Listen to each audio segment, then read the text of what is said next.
Hello everyone, welcome to this session on Introduction to Cloud Computing. During this session, I'll teach you guys cloud end to end. So let's get started. So the first topic that we'll be discussing is what is cloud computing, and then move on to discuss the different cloud providers that you have in the market that everybody is using these days.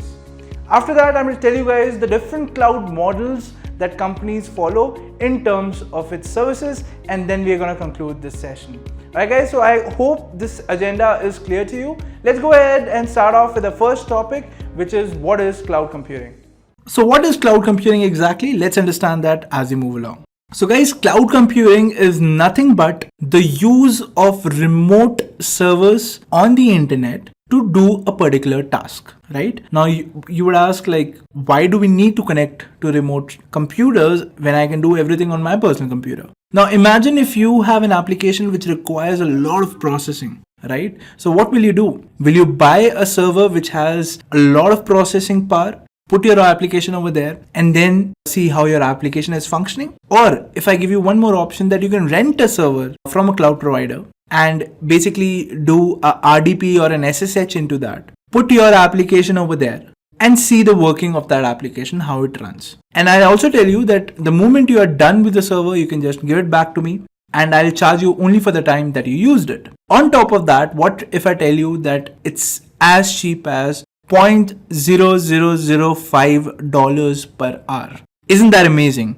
And that is exactly what cloud computing is all about, guys. So cloud computing, for a beginner, it's nothing but the use of remote servers for a personal needs, right? And rather than using our own computers, or rather than buying servers of our own, I just want to rent a server on a cloud and I will pay them accordingly to the time that I have used, and the prices are as low as the figure that I just told you, right? So this is what cloud computing is, guys. Now you would wonder how it actually came into the picture, right? So let's go ahead and understand that. Alright guys, so let's take an example to understand this. Imagine you're a developer and you created your first app, which you think is going to be a hit, right? So how do you make this app available to the world, right? Or how do you make this app or website available to the world? So what do? You buy some servers and you put that application over there, right?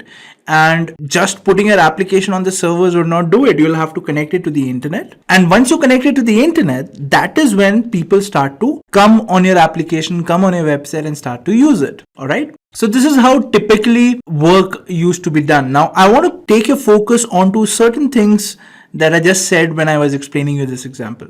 First of all, I will have to buy these servers. Right? And guys, servers are not cheap. They're very expensive, and buying a stack of servers will already cost you a lot of money. And you're not even sure whether your app will be a hit or not, right? You've just created your app and you want to try it out, and you put it on some servers, and because you want to make it production grade, obviously you'll have to buy a stack of servers, which is going to cost you a lot, right? Second thing is, you will have to configure everything manually. If these servers have to be connected to the internet, you will have to do the connections, to this servers manually. You'll have to set up a static IP address. So you'll have to contact your ISP and say that, I need a static IP address for my servers so that people can just go to one particular address and they can visit it. After that, you again have to buy a domain. Let's say if you go to Intellipaat.com, you see the website, right? So what is happening? Intellipaat.com, in the backend, the domain is getting converted into an IP address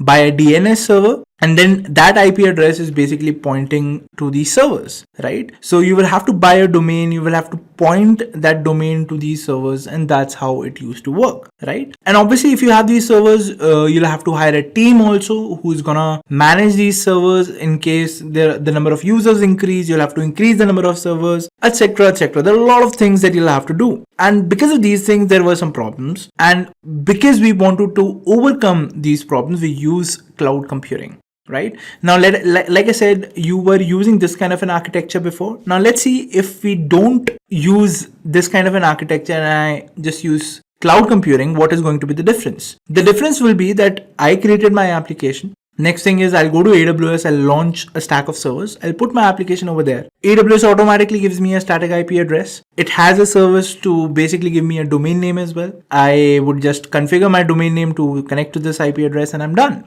right? It's so much ease that I don't have to hire a team to manage my servers, because AWS says whatever servers you want to launch, I'm going to handle it for you. Not AWS, it's in fact any cloud provider for that matter. All the servers are managed by them, all the hardware upgradations are managed by them, everything is managed by the cloud provider. And that is why cloud computing model itself is such a big hit, right?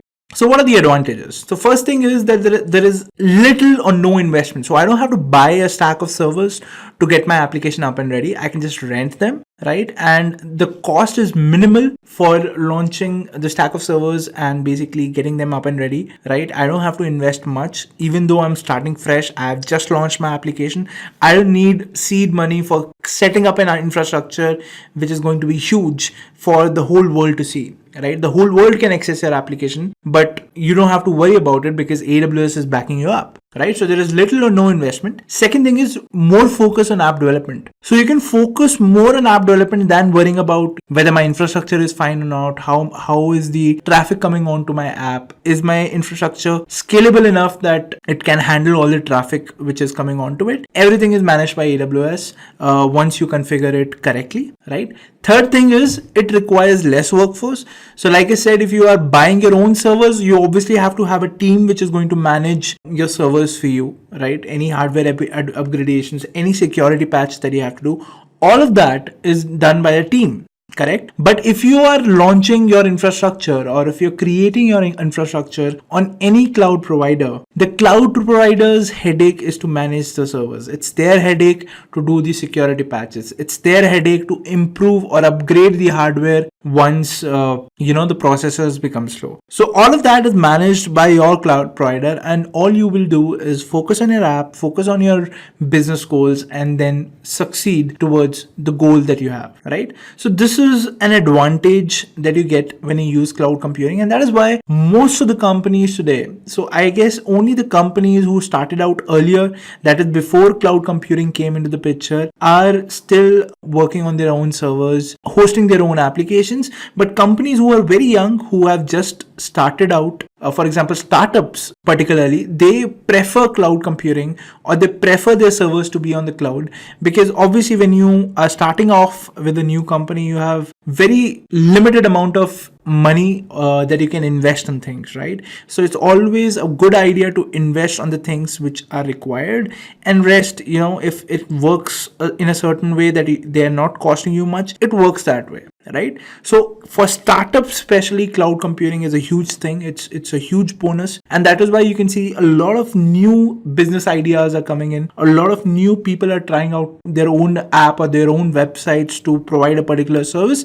Reason being, the major part of starting up a business was setting up the infrastructure that is handled by cloud computing these days, right? And that is why you can see more and more young companies are coming up and they are trying out an app. If they fail, there was little investment involved in it, so it doesn't matter. And that is what is encouraging the entrepreneurs of this age. So guys, these are the advantages of cloud computing. Moving forward now, because cloud computing is so huge, there are a lot of products which are available on cloud these days, right? And you won't even know whether they exist in cloud or not. For example, Netflix is the biggest example that everyone is probably using every day in their life. The popular service Netflix, which is a movie streaming service, its entire infrastructure is on AWS.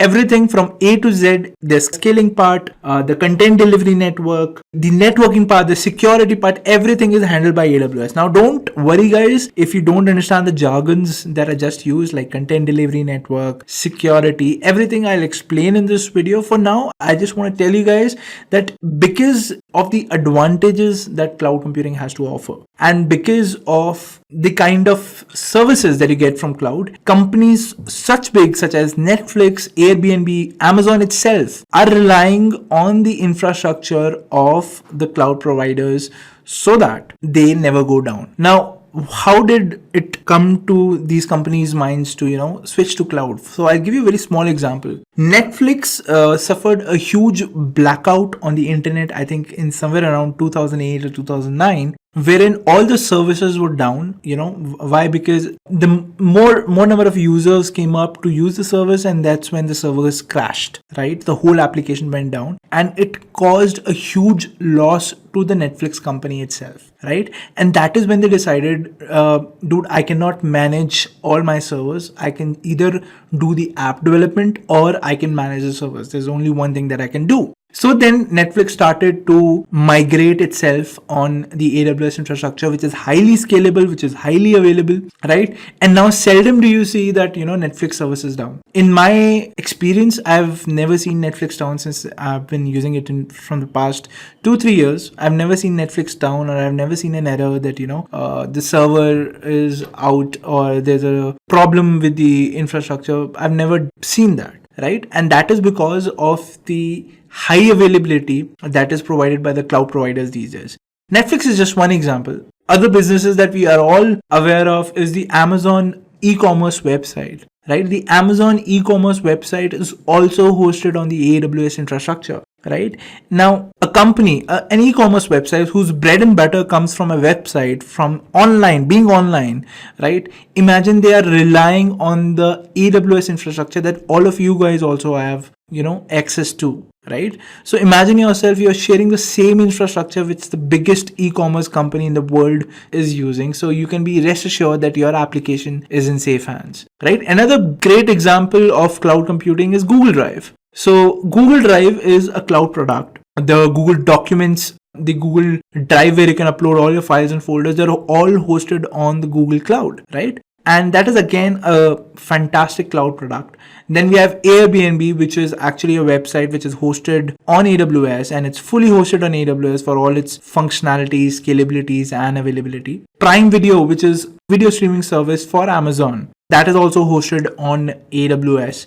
And the funny thing is Netflix, which is its biggest competitor, is also hosted on the same infrastructure as Amazon Prime Video, right? Awesome, isn't it? So these were all the products that you see in your day-to-day life that are actually cloud products, and you wouldn't even know whether they were on cloud or not. So now you know. Moving further, guys, now let's talk about the cloud computing models. What are the different kind of models that are in cloud that are there in cloud computing, and what are models exactly? So guys, cloud computing is basically divided into two kind of models. The first model is the deployment model, and the second model is the service model. So how do we get these two categories? The way you can deploy on cloud has 3 ways to it, and the way you can access services on cloud has again 3 ways to it. Right? So one is about putting your application out there. So if you're putting your application out there, you have 3 options, either to use public cloud, private cloud, or hybrid cloud. If you're using a service from cloud, you again have 3 options, which is infrastructure as a service, platform as a service, and software as a service.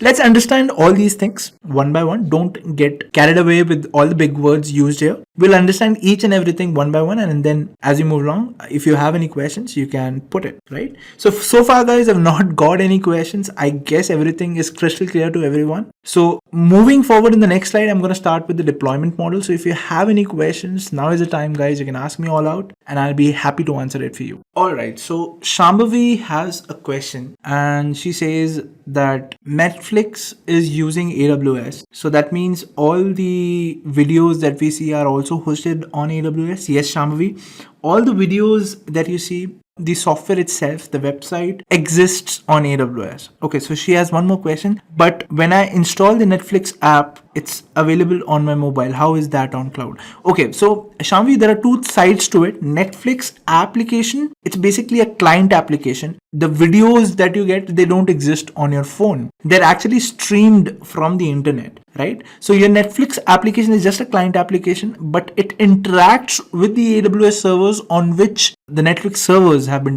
deployed.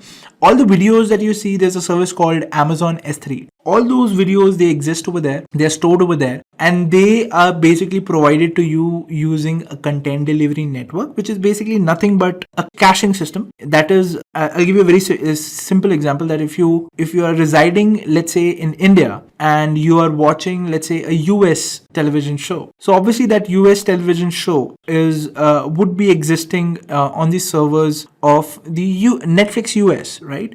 But if you are viewing in India, it doesn't make sense to stream all the way from US your video, right? So the server has to be connected through the internet from the US to the Indian client app which is existing on your phone. That's a long way, right?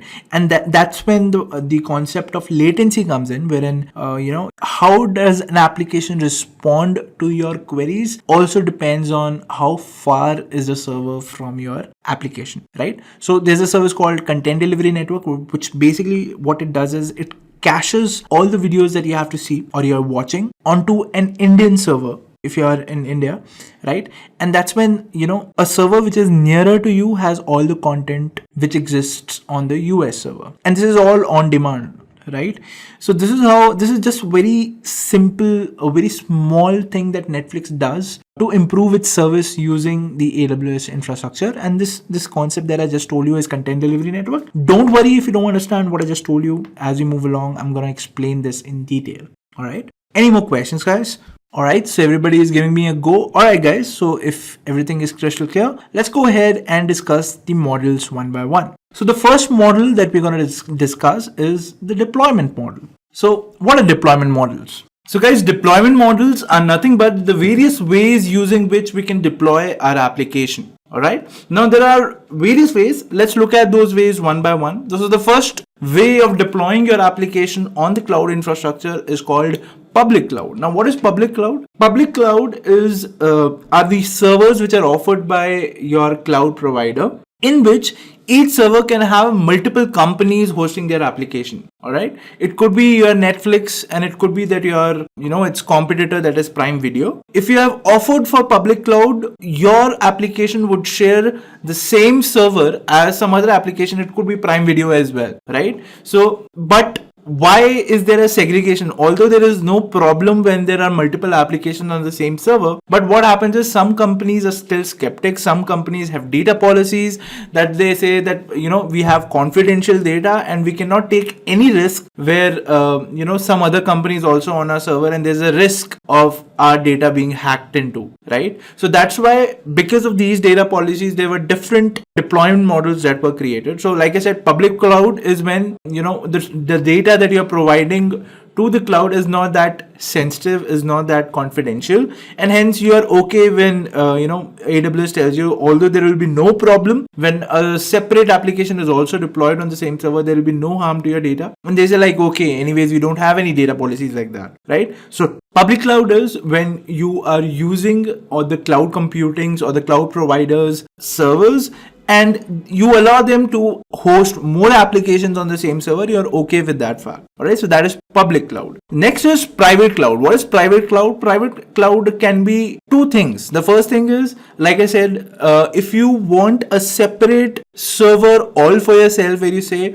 no matter how much space is empty, no matter how much of the server is free, I don't want any other company's data on my server. I want my data to be isolated. I want it to be isolated on this particular server that you have in your infrastructure. So that becomes a private cloud. The second way of creating a private cloud is you buy your own servers and you create your own cloud in your data center, right? That is, you buy all the stack of servers required and you host your application as if you're hosting on a cloud provider. It's just that it's your own cloud that you have created, right? You have bought your own servers and you're putting your data on your own servers. So that is private cloud. Okay.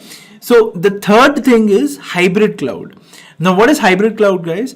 When you want to have a kind of infrastructure wherein you are using some of the public cloud and some of the servers from the private cloud, in that case, it becomes a hybrid cloud. So let me give you an example. Let's say there is a research company. So that research company, the marketing website for that research company exists on the public cloud, but on that marketing website also people have the access to log in, and when they log in they can see their research materials that they're working on. Okay, but this research material, it does not exist on the server of the public cloud. It exists on some other server which is private cloud. So from a user's perspective, I will say that it seems that everything is on the same website, but actually the infrastructure is like this, that the private cloud is or your sensitive or your research files are basically on some other server, or let's say the private cloud, right? And the website that you're hosting, which doesn't have that much of confidential data, is actually hosted on the public cloud, right? So this is a fine example of how a hybrid kind of architecture is created. One more example that I can think on top of my head is that let's say there's a company wherein it's been there since the past 15 years, right? So they have some legacy systems that they don't want to touch, which they have bought and on which the application is working. But what they have decided now is that any of the servers that we are going to launch from now on, any of the new applications that we are going to launch from now on, we are going to launch it on a cloud provider server, right? So in that case, what happens is these servers which were there in your data center, they have to be on the same network as the cloud providers servers, right? That is a public cloud, and hence that kind of a mixture, or that kind of a arrangement again becomes a hybrid cloud. So guys, these are all the cases wherein you can, or these are all the ways you can deploy your application on cloud. So first we discussed public cloud, which was basically when the servers they can be shared between multiple clients of the cloud provider, right? And basically those servers are owned by the cloud provider. Second is private cloud, wherein there are two cases. The first case could be that you own, or you ask your cloud provider to give you a separate server stack where no other data will be available, only your data will be available. That is one kind of private cloud. Second kind of private cloud is when you buy your own servers and you set up a data center, and that becomes your own private cloud. That is also a way of creating a private cloud or using a private cloud. Third kind of deployment is a hybrid deployment, wherein you use some servers from the public cloud and you use some servers from the private cloud, and hence it's called hybrid. All right. So guys, any doubt in whatever we have discussed so far? If yes, please comment in the chat box or put your question in the chat box and I'll be happy to answer it for you. Any doubts, guys? If there are no doubts, we'll move forward. But if any doubts, now is the time that you can mention it and I'll clear it for you. Alright, so Shubham is saying, can you explain private cloud once more? Sure, Shubham. So private cloud is nothing but using a server which is not shared by anyone else, right? So how does AWS work, or how does any cloud provider work for that matter?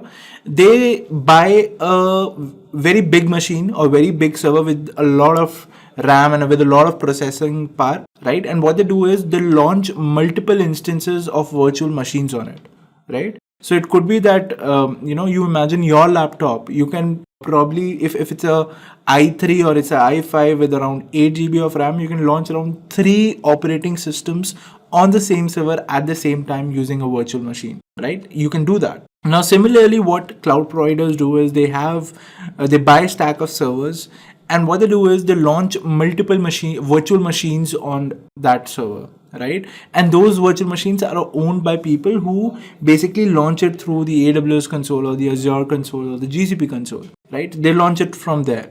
Now, when your application or when your instance is up and ready, it is actually a part, or it's actually a virtual machine which is a part of a server. But it could be that same server is hosting 7 or 8 more virtual machines which are owned by other people who have created their Azure or GCP accounts, correct? So if that is the case, then there are some companies like, let's take the example of government agencies, government secret agencies, which or intelligence agencies like CIA, or CIA in US, like Homeland Department in US.